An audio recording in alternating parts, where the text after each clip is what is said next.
जी बिस्मिल्लाहिर्रहमानिर्रहीम, अस्सलाम वालेकुम नाज़रीन, मैं हूं आसमा शिराजी। प्रोग्राम है फैसला आपका। बहुत अहम डेवलपमेंट्स ज़ाहिर है रोज़ ही होती हैं, लेकिन आज जो JIT की रिपोर्ट के हिस्से सामने आ रहे हैं, उसके बाद प्रेस कॉन्फ्रेंसेस आ रही हैं, मुतालबे आ रहे हैं।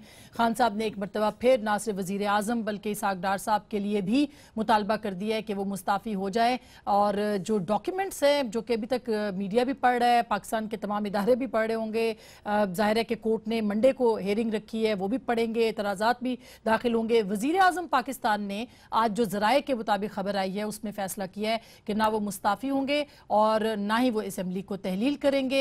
अगर उनको कोर्ट नाअहल करती है तो क्या होगा? क्या कोई आईनी बहरान तो नहीं आ जाएगा? जाहिर है कि जिस तरह से अगर प्राइम मिनिस्टर रिजाइन नहीं करते, जो लग रहा है, और जो मुतालबात बढ़ते जा रहे हैं, तो वकला के साथ साथ अपोजिशन तो आएगी। अब वकला भी लगता है कि वो सड़कों पर आ जाएंगे ताकि वज़ीर आज़म मुस्ताफ़ी हों। एक पूरा माहौल तैयार है और ऐसे में प्राइम मिनिस्टर कह रहे हैं कि वो ये उनका फैसला है कि वो रिजाइन नहीं करेंगे। जो स्टेटमेंट सबसे थोड़ी देर पहले इसहाक डार साहब ने वाज़ेह इनकार किया है कि उनकी जो स्टेटमेंट्स ली हैं JIT ने, उसमें उन स्टेटमेंट्स का जिक्र नहीं है। उनसे पूछे ही नहीं गए कुछ सवालात, जैसे 1981 से लेके 2017 तक के चीज़ें हैं, डॉक्यूमेंट्स हैं। टैक्स रिटर्न्स के हवाले से उनमें उन्होंने कहा कि एक मखसूस पीरियड जिसका उनके ऊपर इल्ज़ाम लगाया गया है वो उनके पास मौजूद नहीं है।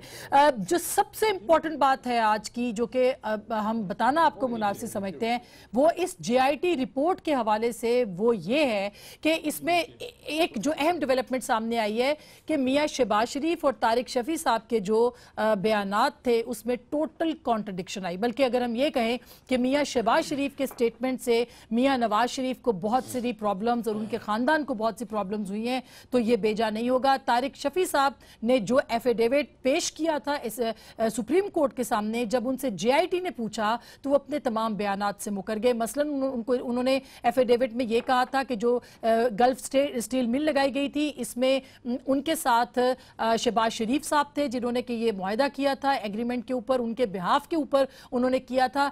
जब JIT के सामने गए तो उन्होंने कहा कि जो उनकी स्टेटमेंट थी, यानी जो एफिडेविट था, वो नहीं। अभी जो शहबाज शरीफ साहब ने बात की है इसी उसके मुताबिक ये आपको बता दें कि वो कहते हैं तारिक शफी साहब कि 1978 से 1980 में मियां शहबाज शरीफ गल्फ स्टील मिल के मामलात में फ़आल तौर पर शामिल थे, यानी वो एक्टिवली वो हिस्सा ले रहे थे गल्फ स्टील मिल में शहबाज शरीफ साहब। अलबत्ता मियां शहबाज शरीफ के मुताबिक वो गल्फ स्टील मिल के मामलात से कतई तौर पर अलग रहे हैं। ये उन्होंने JIT के सामने मियां शहबाज शरीफ साहब ने कहा है। मियां शहबाज शरीफ के बयान के मुताबिक उन्होंने महज 1980 के शेयर्स के फरोख्त के मुआहदे में मियां शरीफ की हिदायत पर तारिक शफी की मावनत की, जबकि तारिक शफी साहब इससे उलट कह रहे हैं। मियां शहबाज शरीफ ने 1978 के शेयर्स की फरोख्त के मुआहदे पर ना सिर्फ अपने दस्तखत पहचानने से इनकार कर दिया, बल्कि इस बात से भी इनकार कर दिया कि वो इस मुआहदे के गवाह हैं। यानी वो सिरे से मुकर ही गए कि वो गल्फ स्टील मिल जिसके अंदर तारिक शफी कहते हैं कि गवाह शहबाज शरीफ थे, उन्होंने कहा जी मेरा इसमें कोई किरदार नहीं और ये दस्तखत ही मेरे नहीं है। मियां शहबाज शरीफ ने 1980 के शेयर्स के फरोख के मुआहदे पर भी दस्तखत किए। दस्तखत के बारे में जो उनको पूछा गया तो उन्होंने फौरी निशानदेही की कि ये दस्तखत मेरे नहीं है, ये JIT रिपोर्ट में लिखा है। शहबाज शरीफ का ये बयान भी तारिक शफी के बयान हल्फी में दिए गए बयान की तरदीद करता है कि मियां शहबाज शरीफ ने मियां शरीफ की हिदायत पर उनकी जगह गल्फ स्टील मिल के शेयर्स फरोख्त किए। बज़ाहिर तारिक शफी और मियां शहबाज शरीफ दोनों रखना चाहते हैं। इससे यह हुआ मालूम कि ये जो गल्फ स्टील मिल थी इसका शायद मियां शहबाज शरीफ और मियां शरीफ से कोई ताल्लुक नहीं है, या फिर जो भी ये बयानात में मुकरे हैं इससे पूरा मलबा मियां नवाज शरीफ पे गिरता है कि वो ये साबित करें कि हुसैन नवाज ने जो डॉक्यूमेंट्स पेश किए हैं, या शरीफ खानदान मियां नवाज शरीफ खानदान वो ये साबित करे कि जो डॉक्यूमेंट्स दिए गए हैं ये डॉक्यूमेंट्स जो थे ये बिल्कुल सही हैं, जो कि शहबाज शरीफ साहब ने इनकार कर दिया और तारिक शफी साहब ने भी कि वो इसके अंदर डायरेक्टली इन्वॉल्व नहीं थे। अब होगा क्या शहबाज शरीफ साहब की स्टेटमेंट ही मियां नवाज शरीफ के गले पड़ी है? ये एक इंपॉर्टेंट सवाल है और यही इस पे भी हम बात करेंगे, क्योंकि अब तक जो सूरत हाल थी उसके अंदर नवाज शरीफ साहब जो है उनकी खानदान के ऊपर बात हो रही थी, मगर अब शहबाज शरीफ साहब के भी इस्तीफे का मुतालबा आ चुका है। अब जो प्रेस कॉन्फ्रेंसेज हो रही हैं, डार साहब ने तो इनकार कर दिया, थोड़ी देर पहले ख्वाजा साद रफीक साहब ने भी उनके साथ ही प्रेस कॉन्फ्रेंस की थी। डार साहब ये कह रहे हैं कि वो कोर्ट में जाएंगे, चैलेंज करेंगे, उनका हक है। PMLN भी तैयारी में है कि वो चैलेंज करेगी जेआईटी की इस रिपोर्ट को, जिसको कि बार बार वो इमरान नामा करार दे रहे हैं। साद रफीक साहब ने और राना सनाउल्लाह साहब ने एक बड़ी इंपॉर्टेंट बात की, सुबह राना साहब ने और अभी साद रफीक साहब ने अपने प्रेस कॉन्फ्रेंस में, मैं वो आपको सुनवाना चाहती हूँ और उसके बाद फिर इस पर बात करेंगे। जरा सुनवाइएगा। ये जो एक तोता मैना की कहानी बना के वहाँ पेश की गई है, इसके काउंटर सबूत भी दिए जाएंगे और आर्गूमेंट्स भी दिए जाएंगे और ये बयानियाँ बदलेगा। और इतना इन्फ्लुएंस है जेआईटी का कि जहाँ चिट्ठी लिखते हैं फट जवाब आ जाता है, बाद में चिट्ठी बाद में जाती है जवाब पहले आ जाता है। और ये 2 माह की तैयारी नहीं लगती, ये तैयारी साल 1.5 साल की तैयारी लगती है। ये तैयारी 1.5-2 माह की नहीं है, ये 60 दिन की तैयारी नहीं है, ये 1.5-2 साल की तैयारी है। ये साद रफीक साहब ने कहा, बल्कि राना सनाउल्लाह साहब ने कहा 4 साल से इसकी तैयारी हो रही है, यानी डॉक्यूमेंट्स मंगवाए जाते हैं। बल्कि ये भी उन्होंने कहा कि अभी खत लिखा नहीं जाता कि उसका जवाब पहले आ जाता है। मेरे साथ मौजूद हैं, आज हम बात करेंगे होगा क्या। जनाब अली मोहम्मद खान साहब पाकिस्तान तहरीक इंसाफ के रुकन कौमी असम्बली हैं, जनाब राना तनवीर साहब जो कि बहुत ही सीनियर वफाकी वजीर हैं, PMLN से इनका ताल्लुक है। सर बहुत बहुत शुक्रिया। मोहतरमा शहरी रहमान साहिबा, उन्होंने हमें कहा था आने का, शायद कोई प्रेस कॉन्फ्रेंस पीपल्स पार्टी भी तैयारी कर रही है, हम उनका इंतजार करेंगे, लेकिन उस वक्त तक हमें ज्वाइन किया, बहुत मेहरबानी। जनाब मौला बख्श चांडियो साहब हमारे साथ मौजूद है, उनसे बात करेंगे। कुछ वकला को बीच में बात उनसे भी करेंगे जो कह रहे हैं कि तहरीक चलाएंगे जुमेरात को अगर वजीर आजम ने इस्तीफा नहीं दिया। सबसे पहले चांडियो साहब आपके पास आना चाहती हूँ। सर आप तो बिल्कुल बहुत ही कम नजर आ रहे हैं, आज आप नजर आए पूरे जाहो जलाल के साथ। चांडियो साहब क्या लग रहा है आपको? वजीर आजम कहते हैं मैं इस्तीफा नहीं दूंगा, पार्लियामेंट को खतरा है, जमहूरियत को तो खतरा नहीं है? नहीं, इंशाअल्लाह ताला जमहूरियत को खतरा लाहक नहीं होगा। पार्लियामेंट क्योंकि वजीर आजम के जो फैसला है उसके साथ जुड़ी हुई है, तो मैं उस पर तबसरा नहीं करता। उसको भी बगैर किसी खतरे से नए सिरे से लाने के लिए एहतमाम वजीर आजम कर सकते हैं, अपना नाम बचा सकते हैं। मैं बार बार कह रहा हूँ, वजीर आजम एक बहुत बड़े मनसब पे बैठे हुई शख्सियत है, तारीख बनाना चाहे, खुद की मुल्क में एक अजीम रिवायतों को चलाना चाहे तो उसको खुदा ने अख्तियार दिया है, वो कर सकते हैं। लेकिन बदकिस्मती से आसम में भी वो 3-4 मौके मिले हैं वजीर आजम साहब को कि वो तारीख बना सकते थे। अच्छा, लेकिन चांडियो साहब क्यों वजीर आजम इस्तीफा दें? वो कहते हैं जी हमें वोट मिले हैं, हम वोट लेके आए हैं, हम इस तरह जेआईटी की रिपोर्ट के ऊपर क्यों इस्तीफा दे दें? वजीर आजम मुझे बड़े मोहतरम है, मेरे लिए बड़े वजीर आजम है मुंतखब। फिर उनको बयानात याद दिलाने चाहिए जब वो यूसुफ रज़ा गिलानी साहब के लिए बोलते थे, परवेज राजा परवेज अशरफ साहब के लिए बोला करते थे, खुद बीबी के लिए भी बोला, लेकिन मैं इनके लिए तो बड़े शद्दोमत के साथ वो बोलते रहे कि इंक्वायरी है, केस है, वजीर आजम मुस्तफी हो जाए, यूं करे। आज वो बयान इनको याद दिलाने चाहिए। उनके खिलाफ जब आया कोर्ट का थोड़ा भी एतराज आया, वो दोनों अलग हो गए। लेकिन इनके खिलाफ मुकम्मल जेआईटी ने जो तबसरा किया है, पहले 2 जजों ने जो लिखा है इनके मुतालिक, सुप्रीम कोर्ट की आला तरीन अदालत है, उसके जजों ने जो इनके लिए कहा वो भी छोड़े, अब जेआईटी ने जो कहा है वो काफी है। अब लेकिन दूसरी बात ये चंद महीनों, 2 महीने, 8 महीने, 10 महीने, 1 साल इस पावर को घसीट कर चलाएंगे। ये घसीटा पावर, ये घसीटी हुकूमत को अच्छी लगेगी, वकार के साथ अलग हो सकते हैं। अच्छा, आप ये कह रहे हैं कि इस्तीफा दे दे। सर अली मोहम्मद खान साहब, वजीर आजम ने कहा है कि मैं इस्तीफा नहीं दूंगा और मैं चैलेंज करूंगा इसको और असेंबली को तहलील भी नहीं करूंगा। आपको क्या लगता है कि वजीर आजम बंदगली में है, हुकूमत बंदगली में इस वक्त? औज़ुबिल्लाहि मिनश्शैतानिर्रजीम, बिस्मिल्लाहिर्रहमानिर्रहीम, अल्लाहुम्मा सल्लि व सल्लिम व बारिक अला सय्यिदिना मुहम्मद रसूलुल्लाह सल्लल्लाहु अलैहि वसल्लम। हज़रत रज़ा रज़ियल्लाहु तआला अन्हु ने फरमाया था कि कुफ्र का निज़ाम चल जाता है, जुल्म का नहीं चलता। अल्लाह ताला जो है, अल्लाह की रस्सी जो है वो ढील देता है, लेकिन लामहदूद नहीं है। वो आपको थोड़ा थोड़ा एहसास होता रहता है, लेकिन जब आप बाज़ औक़ात ऐसा होता है इक़्तिदार की बारादरियों में ऊपर पहुँच के फिर आप अक्सर वो आवाज़ें नहीं सुन पाते जो आपको असल हकीकत बताती हैं। इसी पे भी जब हज़रत अली रज़ी अल्लाह ने ख़त लिखा था मलिक अश्तर को, तो उसमें वाली मिस्र को, उसमें ये बात भी की थी कि अपने साथ उन लोगों को रखना जो तुम्हें आईने की तरह सच्ची बात करें और आपको आपके नक़ाइस बताएं। मैं समझता हूँ मियाँ साहब, ये तो बात ही अब इस पर तो कोई, मैं तो वक्त ही मुझे ज़ाया करना लगता है कि मैं जेआईटी रिपोर्ट के अंदर जाऊँ, उसमें इतनी डैमनिंग चीज़ें हैं। मैं समझता हूँ कि with every passing minute, with every passing day, मियाँ साहब के पास अपॉर्चुनिटीज़ कम से कम होती जा रही हैं for a safe and honourable exit. सबसे पहले देखें, पनामा का आने के बाद ना अगर वो एक बड़े मॉरल हाई ग्राउंड से वहां पे रिजाइन कर देते, जमात में बड़े लोग हैं, ये राना साहब इनको भी लगा देते, चौधरी निसार साहब हैं, ये अपना जो है अपना खुरम दस्तगीर साहब हैं, इनके पेट्रोलियम मिनिस्टर जो हैं खाकान अब्बासी साहब हैं, बड़े अच्छे लोग इनके पास मौजूद हैं, वो बड़ा हाई मॉरल ग्राउंड होता, लेकिन वो उन्होंने लूज किया। फिर जो JIT बनी है, JIT बनने के दिन उनको चाहिए था कि देखें रिजाइन अगर वो करते, वो MNA से नहीं करते थे, वो अपने उस ओहदे से करते जिस पे वो बैठे हैं, और वो कहते कि मैं साफ शफाफ होकर फिर ज्यादा पावर से आऊंगा और मेरी अपनी जमात के लोग। यानी अभी देर हो गई आपके ख्याल में? मैं समझता हूं उस लिहाज से देर होगी, लेकिन अब एक और चीज है, देखें it's not simply a political game, it's basically criminal case now. आप इसको उठा के देखें, जौन सा पेज पढ़ती हैं, खासकर जो इनिशियल पहला पेज है जिसमें उन्होंने मरियम नवाज साहिबा सारी 1.5 साल से ये लोग कह रहे थे कि she is the not the beneficial owner, वो कह रहे हैं बेनिफिशियल ओनर है, वो आपको प्रूव करके दे रहे हैं। फिर जो ट्रस्ट डीड की इंतहाई डैमेजिंग चीज है, देखें सुप्रीम कोर्ट में डॉक्यूमेंट्स के साथ आप जब मैनिपुलेशन करते हैं, that is परजुरी of the highest order. बिल्कुल, इस वक्त मैं समझता हूं ये सब JIT ने कहा है कि उन्होंने फॉर्जरी की है, देना थोड़ा सा जो ऑनरेबल एग्जिट है वो यही है इस वक्त। हालांकि कोई ऑनरेबल एग्जिट नजर नहीं आ रहा, क्योंकि इस पे अभी फैसला आ जाना है। अभी अगर इस्तीफा नहीं देंगे 2 हफ्ते बाद उनको जाना ही पड़ेगा।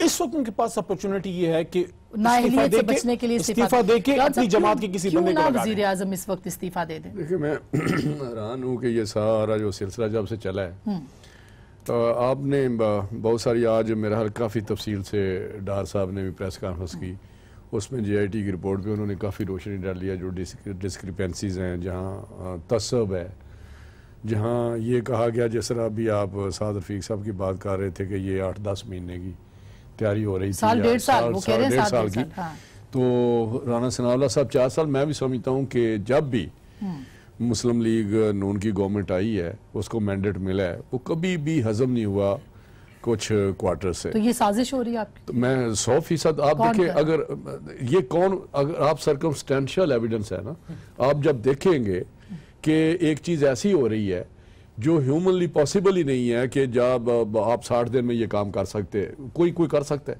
ये जो पलंदे उठा के इन्होंने सारा एक बंद करके, बहुत सारा काम हुआ था नैब के अंदर, नहीं काम हुआ नहीं था। ये तो ऐसी है कि किसी ने मतलब कुछ 4 साल से ये सारा कुछ मदद की है आपके ख्याल? लेकिन मैं जो बात आप लोग साजिश बता क्यों नहीं देते कि अगर साजिश हो किसने की है, बताएं कौन? यही बहुत सारे इसमें, जिस तरह एक आप बताएं कि जब ये 90 में हमारी गवर्नमेंट आई, उस वक्त क्या प्रॉब्लम था? लेकिन ये पनामा पेपर्स तो ये ICIJ के उस वक्त तो पनामा नहीं था ना। आप उस वक्त क्यों आपने 3 साल बाद ये काम किया? उस वक्त तो बीबी की 2 हुकूमतें इसी पे गई कि करप्शन। अगर बीबी की हुकूमत की बात करें तो वही वो आ जाएगा कि क्यों नहीं चलने देते डेमोक्रेटिक प्रोसेस। वो तो आज जैसे इकबाल साहब ने कौन नहीं चलने दे रहा? सर सवाल ये है, आप बताएं ताकि सब लोग आपके साथ खड़े हों। अभी जो 99 की गवर्नमेंट थी, उसमें क्या प्रॉब्लम था? क्या हुआ कि आपने उस वक्त भी ये सारा एक, उस वक्त तो फौज आ गई, अब तो फौज का कोई इरादा नहीं लग रहा। फौज, ये बड़े तरीके, मुख्तलिफ से तरीके चलते हैं, लेकिन अभी आप बताए जो चाय की प्याली में तूफान मचा हुआ है, बड़ी एक सीधी सी बात है। हाई मॉरल ग्राउंड, दूसरी ग्राउंड, एक तरफ मैंडेट है, लोगों का एक वोट मिला हुआ है, और बैठे हुए हैं प्राइम मिनिस्टर साहब, पाकिस्तान को आगे लेके जा रहे हैं, हर तरफ एक अच्छा काम हो रहा है, सारी दुनिया देख रही है कि किस तरह पाकिस्तान आगे बढ़ रहा है। इसमें किसी को कोई शक नहीं है कि 4 साल में जो काम हुआ है, अच्छा, लेकिन वो पिछले कई दहाइयों में नहीं हुआ। मियां साहब का तो नाम नहीं आया, मैं जो गुजारिश करने लगा हूं ना आसमा भी, उसको आप सुने जी। आप सीधी सी बात है कि एक रिपोर्ट आ गई, उसको आप आगे चलने तो दे ना। हम कहते हैं कि ये एक झूठ का पलंदा है, ये एक कहानी बनाई गई है, बड़ी स्टोरी है, और जो जिसका कनेक्शन आपस में भी नहीं है। बेशुमार ऐसी चीजें हैं, बेशुमार ऐसे पेपर हैं जो अनसाइंड है, बेशुमार ऐसे पेपर हैं जो खुद JIT कहती है कि जी इसमें तो एविडेंशियल इसकी वैल्यू नहीं है। तो मैं समझता हूं कि रुक जाना चाहिए, सब्र करना चाहिए। क्यों? अच्छा, अगर हमारी इज्जत का इनको क्यों तकलीफ हो रही है? अच्छा, हमारी इज्जत का इनको क्यों मुसीबत पड़ी हुई है? हम चाहते हैं कि नहीं, दूध का आप भी चाहते हैं कि क्लैरिफाई होए, आपकी सिचुएशन वाज़ेह होए। अच्छा, मैं रन साहब, मैं सब बिल्कुल एक पॉलिटिकल पार्टी के तौर पे PMLN ये चाहती है कि उन पे जो इल्जामात हैं वो साफ हों, लेकिन सूरत हाल बड़ी कॉम्प्लिकेटेड है। ये जो पेपर्स है ये इंटरनेशनल है, पहले पनामा आया उस वक्त रिजाइन का, ताकि होता कि हाँ जी ये बात ठीक है। बाद में जब JIT बनी जी बात ठीक है। अभी एक बड़ी जबरदस्त, किसी बड़ी जबरदस्त बात की है डार साहब ने, या मैंने सुना है, उसमें उन्होंने कहा कि जी ये जो जितने उन्होंने पेपर्स या डॉक्यूमेंट्स निकाले हैं या एलिगेशन तैयार किए हैं उसका जब ये जाते रहे हैं लोग उसमें पेश हुए हैं उस वक्त उन्होंने क्यों नहीं दिखाया ये पेपर है ताकि वो कन्फ्रंट करें। अब तो हमने शो डाला हुआ है कि जो वहाँ क्वेश्चन आंसर हुए हैं उसको उसकी वीडियो ले आए एग्जैक्टली। और वीडियो आ जाएगी सर, वीडियो आ जाएगी। एक छोटी सी मैं ब्रेक लेती हूँ, ब्रेक के बाद ये साजिश वाली जो थ्योरी है इसके ऊपर जरूर बात करेंगे एक ब्रेक के बाद। वेलकम बैक नाजरीन, एक बार फिर आपको खुश आमदीद कहते हैं और हम बात कर रहे हैं। राना साहब ने बड़ी इंपॉर्टेंट बातें की हैं ब्रेक से पहले कि ये साजिश है और पहले भी साजिशें होती रही हैं पाकिस्तान में जमहूरियत के खिलाफ। चांडू साहब, जमहूरियत के खिलाफ तो साजिशें होती रही हैं, इसमें कोई शुबा नहीं है। PMLN ये क्यों कह रही है कि इस बार भी जो ये पानामा के तनाजुर में हो रहा है ये कोई साजिश है? और आज हल्का सा जिक्र भी हुआ कि पुतिन का मामला उसमें आता है, नाम आता है बाकी लोगों का, तो एक इंटरनेशनल साजिश है जिसका भुगतना पड़ रहा है मियां नवाज शरीफ को। ये क्यों कह रहे हैं PMLN के लोग? पहली बात तो राणा साहब ने एक बात की है कि हमारी इज्जत का इनको क्यों पड़ा है, बेइज्जती हमारी हो रही है, इज्जत हमारा मामला, ये परेशान हो रहा है। राणा साहब ये शख्सी इज्जत का मामला नहीं है। शख्सी इज्जत का मामला होता हमारा कुछ नहीं जाता वजीर आज़म साहब की शख्सी तौर पे या आपके, ये इज्तिमाई से ये मुल्क के सरबराह की बात है, फिर तमाम मुल्क उठ जाते हैं, पूरी दुनिया में ये रवाज है। ये क्या हुआ कि वजीर आज़म पर एक केस कर ले जो बैन-अ-क़वामी केस हो, बैन-अ-क़वामी साजिश हो, बैन-अ-क़वामी करप्शन का केस हो, चोरी का केस हो, इदारों को उल्लू बनाने का केस हो जो CIT सुप्रीम कोर्ट ने कहा है, उस पर आप ये कहें कि जनाब ये तो हमारा, आपका क्या मतलब है वजीर आज़म साहब का? शख्सी मामला नहीं है आपके, कुछ जागीर का, जमीन का, कोई पटवारी का मामला नहीं है। आप हुकूमत पाकिस्तान के वजीर आज़म है, आईनी तौर पर आपकी जिम्मेदारी है जिन चीजों के डिक्लेयर करने का, बताने का, कौम को एतमाद लेने का, वो लेना चाहिए, उस पर गुस्सा है। अगर आप पहले ये कर देते अच्छी बात नहीं थी कि वजीर आज़म कहते मुझ पर इल्जाम लगाए, मैं पार्टी किसी आदमी को वजीर आज़म बना देता हूँ, कुर्सी के हटकर भी पावर एंजॉय कर सकते थे। मुस्लिम लीग में सब कौन सा इंसान है जो वजीर आज़म की बात को अहमियत नहीं देता पार्टी की तरफ? और मुस्लिम लीग में कोई शरीक अच्छे लोगों की कोई कमी है? इतनी बड़ी पार्टी है, ये ना कहें आप अच्छे हैं बहुत, आप ये ना कहें कि शख्सी मामला नहीं है, ये रियासत के वजीर आज़म का मामला है।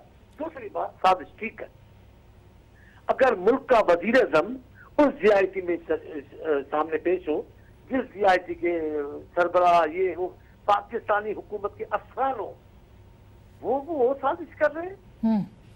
कल आपने कहा कठपुतलियों का खेल नहीं होगा, कौन करवा रहा है, कौन बना रहा है? अच्छा, सही, बिल्कुल। आप ये कह रहे हैं कि एक वजीर आजम जिसके ऊपर क्रिमिनल जिसकी प्रोसीडिंग उसके खिलाफ चल रही है और वो ये कह रहे हैं कि साजिश हो रही है, खुद वजीर आजम है क्या? अभी उसने जी एक पल के लिए आप मेरी बात सुन ले, फिर आपको जो अच्छा लगा। मैं ये कह रहा हूँ, आप इस्लामी एक इस्लामी हुकूमत के वजीर आजम है, आपको कौन ऐसा कठपुतली आपको बनाना चाह रहा है? कौन आपको मखसूस है? यही तो हम पूछ रहे हैं कि कौन है। अच्छा, लेकिन उन्होंने जोर वर्दी से लेके मोहतरमा भुट्टो साहब के बाद मोहतरमा के बाद वो कहते हैं बार बार पॉलिटिकल गवर्नमेंट्स जाती हैं। कह रहे हैं ये भुट्टो साहब के जमाने में स्क्रिप्ट राइटर जो थे, ये फिर स्क्रिप्ट राइटर आ गए हैं, स्क्रिप्ट चेंज करो। मैं आपको बताऊं एक बात रात की, उस जमाने में स्क्रिप्ट राइटर के से अदलिया का नाम आया था, उस जमाने में मौलवी मुश्ताक अनवर का नाम आया था और ज़ियाउल हक का नाम आया था। अच्छा, अब भी अदलिया का नाम आ रहा है आपके ख्याल में? देखिए, आप तरोड़ मरोड़ के बातें इस तरह, मैं कहता हूँ कि एक जो मैंडेट PMLN का मैंडेट जब भी है, इनको यही मसला रहा है कि ये इतना मैंडेट क्यों इनको मिलता है, क्यों इतना हैवी मैंडेट मिलता है? ये एक है ना जी, एक इशू है, आपको भी पता है कि वो कहते हैं कि खुफिया कोई एक हिडन हैंड्स होते हैं, सारा आपको भी पता है कि किस तरह नाम आपके जब हुकूमत डिसमिस होती थी इस वक्त क्या होता था आपको। अब देखें, आपने फिर कहा कि हालात जो है वो इस वक्त बड़े PMLN, कल इलेक्शन हुए हैं, ज़िमनी इलेक्शन कराची में, तहरीक इंसाफ कहाँ खड़ी थी वहाँ? आपने देखा है ना, पीपल्स पार्टी तो जीती वहाँ से। पीपल्स पार्टी जीती है, तो आपने तहरीक इंसाफ की बात की है कि ये जीत जाएंगे, किस तरह जीत जाएंगे? वो तो मैं ब्रेक में वैसे बात करी थी कि क्या जीत सकते हैं, कोई बात नहीं। बात ये है कि अगर 10 महीने रह गए हैं, अगर 11 महीने रह गए हैं, तो ये अब कौन सा भूचाल आ गया है जाने दे लोगों के पास। अगर लोग समझते हैं कि ये इनकी हुक्मरानी सही नहीं थी, इन्होंने काम नहीं किया, तो ये खुफिया हाथ आप इन्होंने एक्सपोज करप्शन करें ना, किया देखिए ना है, राना साहब, इन्होंने मैं इससे करप्शन पहले किया है, भी तो राना साहब के खुद पास ही जाऊं। लोग फैसला राना साहब, ये 20 जब करोड़ प्राइम आवाम मिनिस्टर फैसला कहते हैं कर ना, लेंगे कि क्या राना इनको साहब, रहना चाहिए या नहीं रहना हमारे चाहिए। बहुत मोहतरम है मियां साहब, देखिए, हमारे peoples elected party- prime minister हैं, मेरी बात सुन लें। इलेक्टेड प्राइम मिनिस्टर जब हम है, प्राइम मगर मिनिस्टर, जब उनके खिलाफ जब आता है ना, हम वो कहते हैं वज़रा- कठपुतलियां, तो मेरी बहुत कठपुतलियां, मैं उसका सर जवाब बताएं देना ना। जो चांदी साहब ने बात की। जब वो जरा इलेक्टेड प्राइम मिनिस्टर की वो उनका केस प्लीड करते हैं, डिफेंड करते हैं, एक्सप्लेनेशनें देते हैं, तो कहते हैं ये वज़रा को देखे क्या मुसीबत पड़ी हुई है, उनका एक जाती केस है। तो जब दूसरी बात कहते वज़ीर आज़म है मुल्क के, किसी जगह ये ठहरने के लोग नहीं। अच्छा खान साहब, मैं आपको राना साहब आपकी अब बात को मैं आगे बढ़ाती हूँ। इस तरह तो नहीं ना। हमने इंतजार किया 5 साल पीपल्स पार्टी का, लोगों के पास गए, क्या मिस्टर 10% आपको पता है, मिस्टर 10% लोन क्या न्यूयॉर्क टाइम में नहीं आया, वाशिंगटन पोस्ट में किधर आया था कि मिस्टर 10%? तो उन्होंने सर 11 साल कैद भी, वो कहते हैं हमने 11 साल कैद, 11 साल कैद हमने भी काटी है। मैं आपके पास बैठा हूँ, मैंने कैद काटी है, हमने कैद नहीं काटी। क्या इन्होंने ज्यादा कैद काटी हुई हैं? अच्छा, ये हमने जमहूरियत के लिए काम नहीं किया, हमने एक्साइल जलावतनियां बर्दाश्त नहीं की, हमारे वर्करों ने यहाँ नहीं राना साहब 11 साल मियां साहब तो नहीं रहे ना, वो तो चले गए। ये 5 साल हुकूमत करके गए आवाम के पास, उन्होंने रिजेक्ट कर दिया। अच्छा, एहतसाब होने देना, लोग को एहतसाब भी तो हो रहा है खान साहब। ये बात क्यों हो रही है कि प्राइम मिनिस्टर से, यानी हर प्राइम मिनिस्टर जो है वो जाता है और वो कहते हैं, प्राइम मिनिस्टर खुद कहते हैं कि कठपुतलियां हैं जो पीछे से हिला रही हैं, हम उनको एक्सपोज करेंगे। कब पता चलेगा? जब प्राइम मिनिस्टर जीआईटी में ये कहते जीआईटी में जाए प्राइम मिनिस्टर, ये एक बहुत बड़ा प्रेसिडेंट सेट होगा, इतना बड़ा जबरदस्त होगा, इज्जत बढ़ेगी। प्राइम मिनिस्टर गए, अब कहते देखिए प्राइम मिनिस्टर जीआईटी के सामने पेश हुआ है, ये बड़ी बेइज्जती है।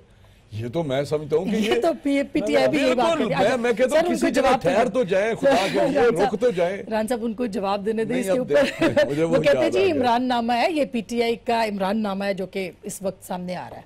देखिए ये जो जीआईटी की प्रोसीडिंग्स हैं, मैं समझता हूँ कि सुप्रीम कोर्ट ने ना इनके खिलाफ किए, ना हमारे खिलाफ किए, ना इनके लिए कि ना हमारे लिए किए। बेसिकली सुप्रीम कोर्ट को जब फैसला उन्होंने 5 जजों ने दिया, 2 ने फैसला कर दिया, 3 ने कहा कि यहाँ पे हमारी रोशनी खत्म होती है, आगे अंधेरा है, so we need help from a judicial, कोई इंक्वायरी कमीशन, कोई जेआईटी टाइप चीज जो हमें बता दे, रोशनी ले आए, पता लग जाए कि भाई मनी ट्रेल क्या है। ये जो चीजें हैं, ये मेरे पास इसमें पड़ा है, मैं आपको हार्ड कॉपी में दे दूंगा। राना साहब आप इसको पढ़ेंगे, आपको अजीब महसूस होगा। देखें, एक होती है अगर मियाँ साहब क्या मनी ट्रेल नहीं है, सबूतें नहीं है, वो एक और कहानी बनती। यहां से तो करप्शन की दास्तानें निकल रही हैं। सबसे जो ज्यादा जुल्म है, देखें आपने हमें 1.5 साल ये पट्टी पढ़ाई कि मरियम नवाज साहिबा जो हैं वो इसकी ट्रस्टी हैं, वो बेनिफिशियल ओनर निकली। Beneficial owner. अच्छा, दूसरी मजेदार कहानी कि आपने कहा ट्रस्टी हैं, वो ट्रस्ट डीड के डॉक्यूमेंट्स फोर्ज्ड निकले। अब देखें, मुझे आप ये बताएं, सुप्रीम कोर्ट चैलेंज करें ना, मैं अपनी बात करूंगा। देखें, सुप्रीम कोर्ट को फोर्ज डॉक्यूमेंट्स देने का, फोर्ज मतलब 2 नंबर डॉक्यूमेंट्स देने का, सुप्रीम कोर्ट को धोखाधड़ी जाली कागजात देने का मतलब ये नहीं है कि आपको इस्तीफा में इस्तीफा, you will go to a jail for that which is a criminal offence. तीसरा देखें आप, इसमें जो है पेज 73 है इसका, ये जो जेआईटी का, इसमें आप जाके देखें, जो हमें कहानी बताते थे ना 2006 में ली, 2007 में ली, 1999 से जेआईटी कहती है कि मेफिर के अपार्टमेंट्स इनके पास हैं, they are the owners of that, beneficial owners. और उन्होंने कहा कि कोई सबूत नहीं मिला कि अल्थानी ने जो है कोई इनकी पेमेंट की हो, वो $8 मिलियन की जो बात है। तो फ्लैट्स आपके 1999 के निकल आए। फिर एक और बड़ी खतरनाक बात, कुछ और फिर एक और बड़ी खतरनाक बात ये देखें, जब मियां सुन लेना जरा, मुझे टाइम दे, मैं आधे घंटे से खामोश बैठा हूं। मियां नवाज शरीफ साहब के नाम की एक और ऑफशोर कंपनी निकल आई, वहां से उनको 10,000 दरहम मिलता था, उसकी पेमेंट मिलती थी एज अ डायरेक्टर, उसके जो भी उनकी जो स्टेटस था। और कब तक मिलता रहा? शर्म की बात है, 2014 वजीर आजम बनने के बाद तक अगर नहीं है तो आप इसको चैलेंज करें। देखें, चैलेंज का हक कोई आपसे नहीं ले रहा। द पॉइंट इज कि सुप्रीम कोर्ट में आप उस पर बिल्कुल ऑब्जेक्शंस आप करें, लेकिन एक और मैं यहाँ पे पॉइंट मैं आपको यहाँ रखना चाहता हूँ। आप पे देखें, सर एक रिपोर्ट आ गई, इसका मुझे आपसे जवाब चाहिए। देखें, आपने भी ओथ लिया, 99% एफआईआर गलत नहीं होती। राना साहब आपने भी ओथ लिया, मैंने भी ओथ लिया, मियां नवाज शरीफ ने भी ओथ लिया। ओथ किस चीज के लिए? ओथ इस चीज के लिए कि पाकिस्तान के खिलाफ कोई साजिश नहीं करूंगा, ना होने दूंगा, ये ओथ है। आप कहते हैं हर प्रोग्राम में बैठ के कहते हैं साजिश हो रही है, कौन कर रहा है? अगर साजिश हो रही है एक इलेक्टेड प्राइम मिनिस्टर के खिलाफ तो ये इसको ना बताना भी आईन से जो है आपको बताना चाहिए, आपको क्लियरली बताना चाहिए। सरबराह उसका हिस्सा है। सर सरबराह जो है वो एक पॉलिटिकल लीडर है, वो सियासी हिस्सा बन गया ना, किस तरह हिस्सा एजेंट बन गया, उनका ये पनामा पेपर्स तो इमरान खान ने नहीं करवाए ना लीक, ये तो आईसीआई तो सारी दुनिया में हुए हैं पनामा पेपर्स, सिर्फ पाकिस्तान में तो नहीं हुए। तो फिर ये आपको तो ये अच्छा, अब आप जब जाएंगे इन्होंने धरना 1 धरना 2 अब हर जगह इन्होंने रोल अदा करने की कोशिश की, फोर्सेस के आलाकार बने जो पाकिस्तान के खिलाफ काम कर रही है। वैसे वजीर आजम अगर कर दे ये मैं वो कह रहे हैं, और वो कहे मेरी जगह चौधरी निसार बन जाए या राना तनवीर साहब बन जाए, ये तो इसमें क्या है? वो छोड़े, वो तो आपने भी रेफरेंडम में मोहम्मद शरीफ को बड़ी सपोर्ट की। राना साहब देखें, हक की बात करें, खुदा लगती बात करें। देखें आप डिक्टेटर के गमले में फूल लगा जिसका नाम मियां नवाज शरीफ था, सॉरी सुन ले जरा, तल्ख बात है, आपने कोई जदोजहद नहीं की, आपको आपके घर वजारत मिली, लेकिन आप वजीर आला बने, उसके बाद जो हुआ और तो आवाम ने दिए ना, मसला तो ये कि बार 23 साल से इमरान खान जदोजहद कर रहा है, पाकिस्तान के चप्पे चप्पे पे वो जीप में गाड़ी में पैदल फिरा है, उसके पीछे अवाम है। आपके पास अगर फर्स्ट 80-90 लाख वोट है, 70-75-80 लाख हमारे पास भी है, लेकिन देखें बियॉन्ड हिज मींस वाला जो आया ना, उसमें कहते हैं कि वो हिटलर भी लेता था, वो तो सारे के सारों के बियॉन्ड आ जाएंगे, फिर सारी सियासतदानों के 300 कनाल बनी गाला में किधर आज तो उन्होंने मांगा, लेकिन वो वजीर आजम है, वो वजीर आजम नहीं है, जवाब दे रहे हैं। देखिए ये कभी आज तक हुए? मुझे जिस तरह वजीर आजम जिस प्रोसेस, मैंने इमरान खान साहब की खबर में नहीं जाना, क्या आपने मियां साहब की खबर में जाना है? मेरा कोई नहीं काम कि मैं चेयरमैन इमरान खान की खुदा ना खास्ता कोई करप्शन अगर उसकी हो मैं उसको डिफेंड करूं। आप लोग क्यों कर रहे हैं? आप JRT का इतना सारा कुछ निकल आया है, इट्स अ लॉस्ट कॉज। देखिए आज तो गुफ्तगू पता है कौन सी, वो तो हनीफ अब्बासी साहब गए, आप पोस्ट में जाएंगे आज। देखें ये तो this is a finished close transaction, अब तो डिस्कशन इस पे होनी चाहिए कि क्या इस पे पॉइंट पे आप कल प्रोग्राम करें कि क्या जमहूरियत का मतलब सिर्फ मियां साहब और उनकी फैमिली है या पार्लियामेंट और पूरा सिस्टम है? वो तो चांडियो साहब कह रहे हैं कि जमहूरियत को तो खतरा नहीं है। आपको लगता है ये सवाल खान साहब पूछिए, आपको लगता है कि गिलानी साहब गए ना, गिलानी साहब गए, मियां साहब भी जाए? मेरी बात सुने ना, जमहूरियत उनकी फैमिली नहीं है।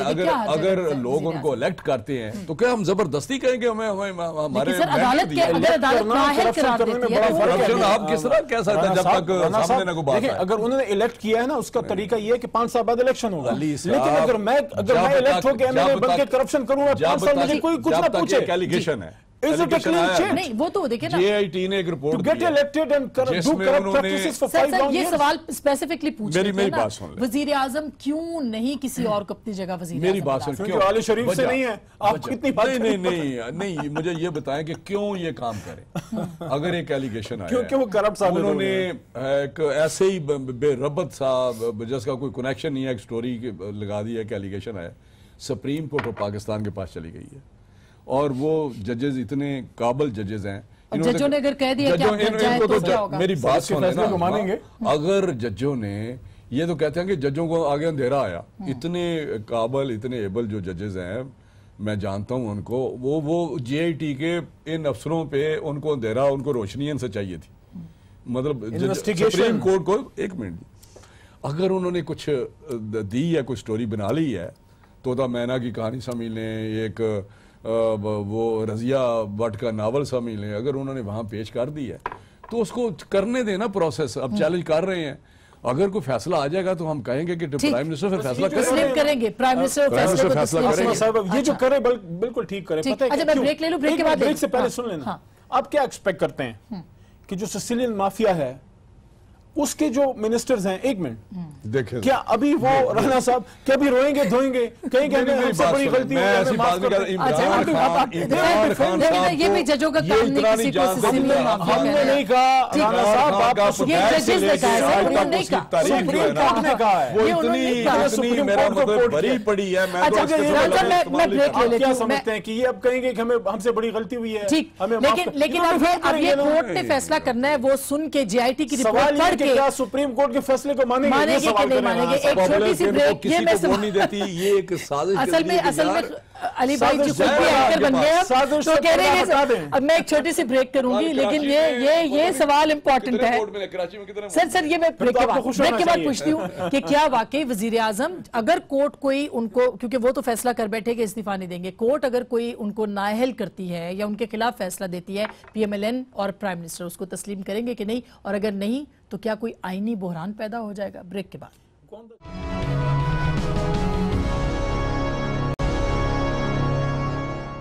वेलकम बैक नाजरीन, एक बार फिर आपको खुशामदीद कहते हैं। पीएमएलएन सोच क्या रही है, ये सबसे बड़ा सवाल है। राना साहब, इस वक्त लोग जो है ना वो ये देख रहे हैं कि क्या प्राइम मिनिस्टर को जो इतने सारे इल्जामात हैं उनको वाकई मतलब पार्लियामेंट वाकई खतरे में है, बेशक जमहूरियत ना हो? नहीं, ये पार्लियामेंट भी खतरे में नहीं है, ना जमहूरियत खतरे में है। ये एक प्रोसेस है, एक चीज़ चली है, उसका हम जवाब दे रहे हैं। लोगों को सब्र करना चाहिए। देखिए, जमहूरियत और पार्लियामेंट को खतरा कब होता है? जब हम इम्पेशेंस शो करते हैं, जब हम ऐसी प्रोसेस में पड़ जाते हैं जैसे हम एक टकराव का माहौल बनाते हैं। लेकिन राना साहब, अगर अदालत कह देती है कि आप अदालत नाअहल हैं, आप जाएं, तो प्राइम मिनिस्टर किसने कहा है? शुरू में कहते हैं जो भी फैसला होगा हम मानेंगे, लेकिन वो सब्र से देखे तो सही ना, वहां फाइट करे। पहले इन्होंने जब जजेस ने 5 जजेस का बेंच था, वहां ये प्लीड करते रहे हैं ना। तो अभी जेआईटी की रिपोर्ट आई है, तो वहां पे उनको भी समझाएं ना, उनको चैलेंज हम करने जा रहे हैं ना। वहां पे सारी बातें आएंगी, सारे खुलेंगे, राज खुलेंगे, सारी बातों को पता चलेगा। वहां पे एविडेंस का पता चलेगा कि इसकी क्रेडिबल एविडेंस है या नहीं है। लेकिन ये जो यूएई से लेटर आ गया, ये जो बर्तानिया ये पता चलेगा ना कि वो सही है नहीं सही है। अभी तो ये वो बात कर रहे हैं ना, अभी तो पता चलेगा ना कि उनकी क्या हैसियत क्या है उनके डॉक्यूमेंट्स की। आप उनको चैलेंज करेंगे? चैलेंज कर रहे हैं, फिर आपको सबूत भी देने पड़ेंगे। बिल्कुल देंगे। यही जो हम तो चीख के कह रहे हैं, जब उनके पास ये लेटर थे तो उन्होंने क्यों नहीं दिखाए किसी एक को भी कि जी ये आपके देखिए ये लेटर आए हैं, आप ये कंपनी आपकी है, ये उसके मालिक हैं, आप वहां यानी जेआईटी में जो सवाल जवाब पूछे उसमें नहीं बताया कि ये बिल्कुल कन्फर्म मनरवा ने लिख दिया, अगर आपके पास मेरे खिलाफ कोई चीज है और पेपर है कोई, तो आप क्या तो सकते हैं।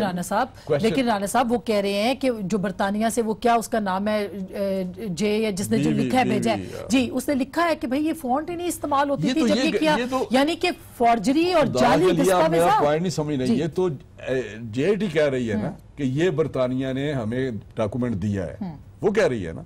अब उसको वहां पता चलेगा ना कि ये डॉक्यूमेंट वाकई उन्होंने दिया या नहीं दिया, सही है या नहीं सही। अभी आप एक कॉमन लेमैन की तरफ जो प्रोसीजर है हमारा, एक एफआईआर दर्ज होती है, उसमें इन्वेस्टिगेशन होती है, चलान होता है, वो कोर्ट में चला जाता है। कोर्ट में क्या आपको नहीं पता कि 1990 ये तो वकील बैठे हुए हैं, लोग बरी नहीं होते तो कि ये गलत है। तो जेआईटी क्यों आपके खिलाफ ये करेगी, किसके कहने पे करेगी? फिर वही बात आ गई, ये क्यों हो रहा है? मैं तो बात वही आ जाती है, ये जवाब ले लूं। ये आपने खुद ओपनिंग लफ्जों में कहा, बड़ा सही कहा कि मुझे वो डॉक्यूमेंट ये जाते हैं और ले आते हैं।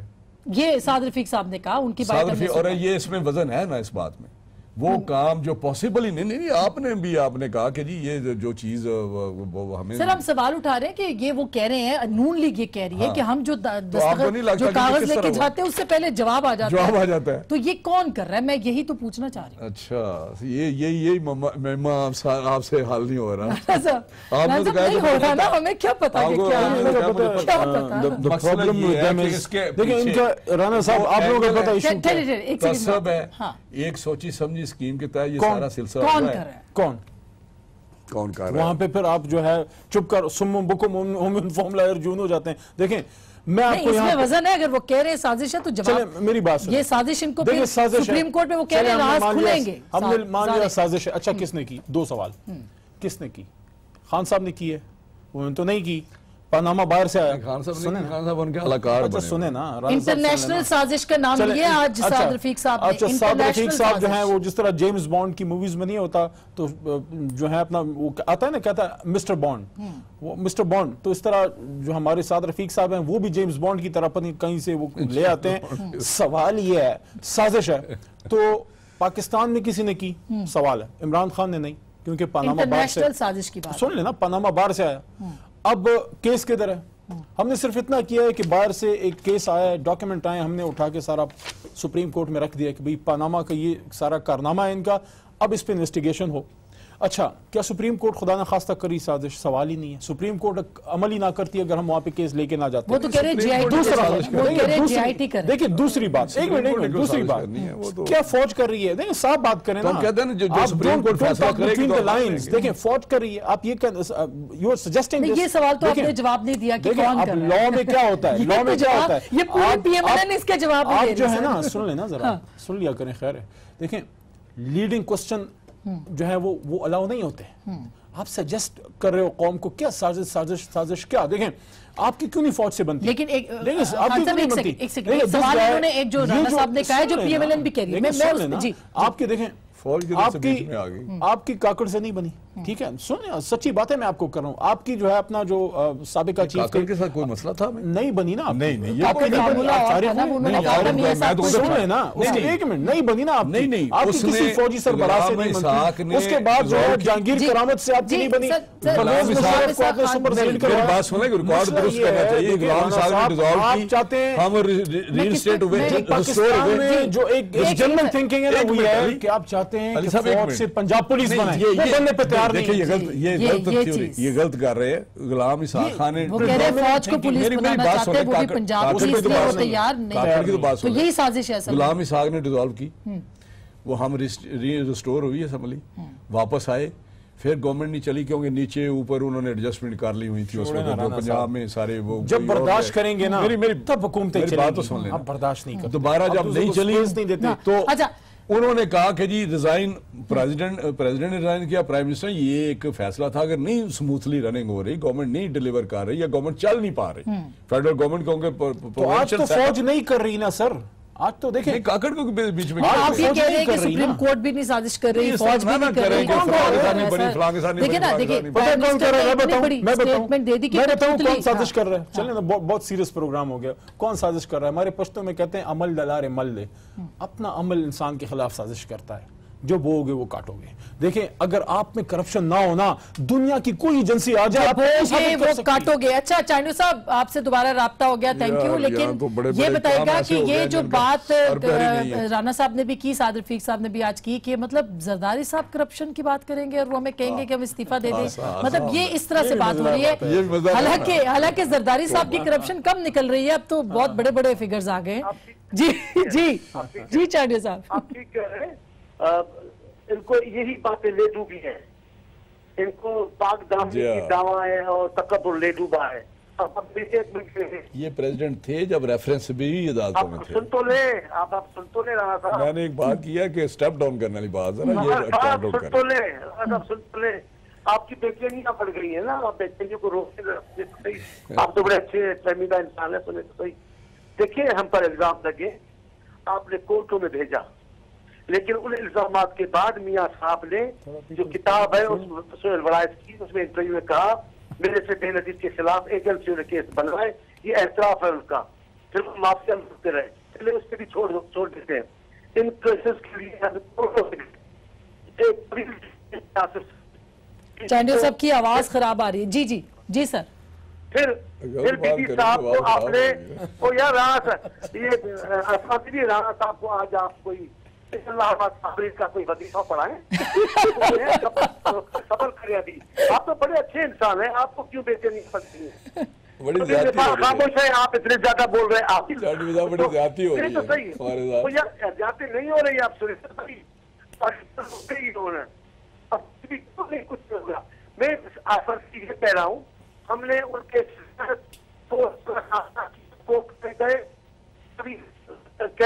यासिर साहब ने और पीपी को कहकर, लेकिन यासिर साहब को इन्होंने माफी नहीं दी, इन्होंने सजाएं दी, ठीक कोर्टों ने उनको रिहा किया है। अच्छा चांडिया साहब, आपकी आवाज बहुत इंटरप्ट हो रही है। ये मैं समझ गई कि आपको माफी नहीं मिली, और हम अब दोबारा भी आपको प्रोग्राम खत्म होने से पहले डायल करते हैं, हो सकता है मिल जाए लाइन सही। लेकिन चांडिया साहब की बात तो सही है कि उन्होंने सजा भी भुगती, उन 11 साल जेल भी काटी है जरदारी साहब ने, और उनका एहतसाब भी पूरा हुआ, उसके बावजूद उनकी करप्शन का फिगर आपसे कम है। ये जब 99 के बाद हमारे वर्कर्स ने, हमारे मिनिस्टर्स ने, उस वक्त के जितने लोग थे, मियां साहब ने तो नहीं, सारे मियां साहब ने जेल काटी, मियाँ साहब तो गए हैं 2001 में, कहाँ काटी भाई मियाँ 2001 में गए हैं बात ना। है। आजमान ऐसे ना करेंगे, आप रिकॉर्ड तो दुरुस्त करें ना। नहीं आप बताएं, हाँ ना मैं बताया। नहीं उन्होंने काटी, फिर वो जेल से मुआहदा हो गए गया था ना। जेल से गए हैं मुआहदा ना। करके रात की जेल से तन्हाई गए में और चले जलावतनी गए, क्या भाग गए। कम होती है? नहीं वो जलावतनी भी रात होती है, में। लेकिन उन्होंने तो जेल काटी नहीं, है ना। जेल भी बीबी काटी। ने जलावतनी काटी और जरदारी साहब जेल में थे। क्या ये मयार है? वो जेल कि नहीं, corruption मयार के साथ नहीं है, में- मतलब ये सजा मयार तो है। काटी ना। दिस इज अ वेरी, नहीं, अक्टूबर ये फार्मूला है 12 अक्टूबर राणा को साहब, ये मियाँ साहब फार्मूला जेल है सीधे गए। कि पहले एमएनए बनो, खूब रच के करप्शन करो, फिर उस नो। करप्शन पे जेल जाओ और उसके ना, बाद वो उसमें वैसे तो खान साहब ये अगर- करप्शन अगर- सिर्फ सियासतदानों ने किया आपके साथ। सबने की है, सबको पकड़ो। मुशर्रफ कहते हैं अपने मुंह से कि मैंने मैं तो कहता हूं- इतने डॉलर मैं तो मुझे कहता हूं सऊदी सबको अरब देता था, पकड़ो। फलाना देखिए, देता था, जेल- उस पे क्यों नहीं हुई? अगर जेल जाना मयार अक्टूबर को है, आपने अगर जेल जेल जाना करप्शन मयार है, पे राणा काटी साहब, नहीं। जेल जाना अगर मयार है, हाईजैक कायद केस। आज़म मोहम्मद अली जिन्ना तो एक दिन जेल नहीं गए। आपको मुल्क बना के देखें, जेल जाते हैं लोग जो प्रिजनर ऑफ कॉन्शियस होते हैं, जिस तरह नेल्सन मंडेला गया था, उसने जेल जब काटी थी। लॉकडाउन का आप मसला था ना, बनी गाला तो निकले ही नहीं। करप्शन के केसों में जेलें काटते हैं वहां पे। देखें अच्छा, देखिए, मैं तो सर, आपको वैसे- आज आपको मैं जी। आगे की बात कर रहा जी। हूं। मैं ये समझता हूं ये मियां साहब का तो हो गया सियासी क्रियाक्रम, क्योंकि उनका जितना ये कुछ आया है बड़ी खास उसका तो हमें अंदाजा ही नहीं था जो जेआईटी में निकला है। मैं ये समझता हूं, मैं आज आपके इस प्रोग्राम से डिमांड कर रहा हूं, मैं इस पे मैं रमजान में भी ये बात की थी, आज यहां भी कर रहा हूं, मियां साहब का एहतसाब हो जाए, अदालत उज़्मा फैसला कर ले, उसके बाद मैं ये समझता हूं पनामा के बाकी चोरों के पीछे भी जाना चाहिए। पनामा के भी और इमरान खान पाकिस्तान के चोरों जितने के चोर पीछे हैं, भी सबके बहुत पीछे जाना शुक्रिया, चाहिए। Thank you so much. ये बिल्कुल दुरुस्त बात है और पाकिस्तान के अवाम चाहते हैं कि एहतसाब हो। ये एहतसाब जो मियां साहब का हो रहा है, ये भी किसी सरे चढ़ना चाहिए, कोई इसका इंजाम निकलना चाहिए, नतीजा होना चाहिए। लेकिन इसके साथ साथ वो जिन्होंने मुल्क को लूटा है, सब भाई, चाहे वो जज हो, जर्नैल हो, उनका भी एहतसाब होना चाहिए। फैसला आपका।